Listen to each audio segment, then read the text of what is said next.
খেয়াল করে দেখেন। তুমি দাঁড়াও, আমি দেখতেছি। দাঁড়াও। আব্বু আম্মু দাদা এসে। আপনি আপনি কেন আসছেন আমাদের বাড়িতে? কি ব্যাপার বাবা, তুমি কেন আসছো? লজ্জা করে না? হ্যাঁ, আসলে পরে যে আপনার এত অপমান করি, ঝাড়ু জুতো দিয়ে পিটিয়ে দিই, তারপরেও কি আপনার লজ্জা করে না? দুদিন পর পর এই বাড়িতে কেন আসে? বাবারে, তুই তো সবই জানোস। তোর লেখাপড়া করাইতে গিয়া আমার যাই আসিল ভিটা বাড়ি সম্পদ সব গ্রামের ওই মাতবরের কাছে ওই বন্ধক রাখছিলাম।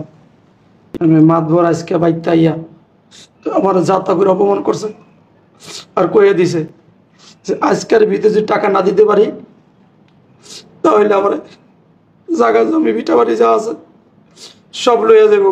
বাবারে, তোর পিছনে তো আমি সব টাকা। তুমি কি করে ভাবলা যে তুমি এইখানে আসলে আমি তোমার টাকা দিয়ে দেবো? হ্যাঁ, তুমি কি আমার খোটা দিতে আসো? তুমি আমার খাওয়াইছো, পড়াইছো, বড় করছো, তুমি কি আমার খোটা দিতে আসো?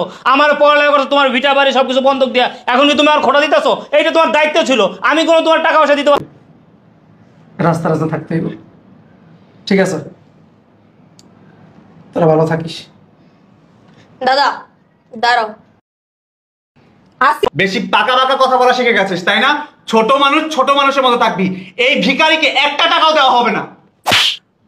আসেফ, বেয়াদব, তুই তোর মামার গায়ে হাত তুলতেছস?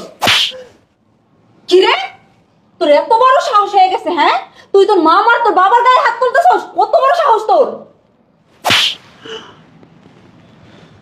দেখছো দেখছো তোমার পোলার কত বড় সাহস হয়ে গেছে? তোমার পোলা আমার গায়ে হাত তুল, বড় সাহস! হ্যাঁ মা, আমি হাত তুললাম, তোমরা হাত তুলতে বাধ্য করছো। আমরা বাধ্য করছি মানে? এই তুই কি বলতে চাস? তুমি দাদার কেমন সন্তান? তোমার মতো একটা ছেলে থাকতে আমার দাদা রাস্তায় ঘুমাইবো?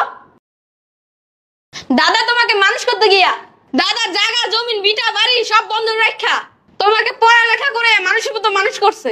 আজকে দাদাকে ভিটা বাড়ি থেকে বাই করে দিছে। দাদা কত আশা নিয়ে স্বপ্ন নিয়ে তোমার কাছে আইছে যে তুমি দাদা ঋণ শোধ করে দিবা, ভিটা বাড়ি ফিরিয়ে দিবা। তা না করে দাদাকে অপমান করে বাসা তুমি বাই করে দিয়েছো। তুমি একটা কথা বলো তো, তুমি কি দাদার আপন সন্তান?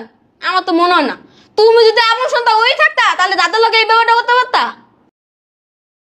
আর তুমি দাদার ঋণ না শোধ করা তোমার শাশুড়ির চিকিৎসা করাবো 2 লাখ টাকা দিছো, তোমার শালা পিকনিকে যাবে 50,000 টাকা দিছো। আর যে বাবা তোমাকে মানুষের মতো মানুষ করতে যা সব শেষ করে ফেলেছে, সেই বাবার ঋণ তুমি শোধ করতে পারবে না। তুমি তার কেরম ছেলে? ঠিক আছে মা বাবা, তোমরা রেডি থাকো। তোমরা যেমন বুড়ো হইবে না, তোমার সাথে আমি সেম কাজটাই করবো, যে কাজটা আমার দাদার সাথে করতেছো।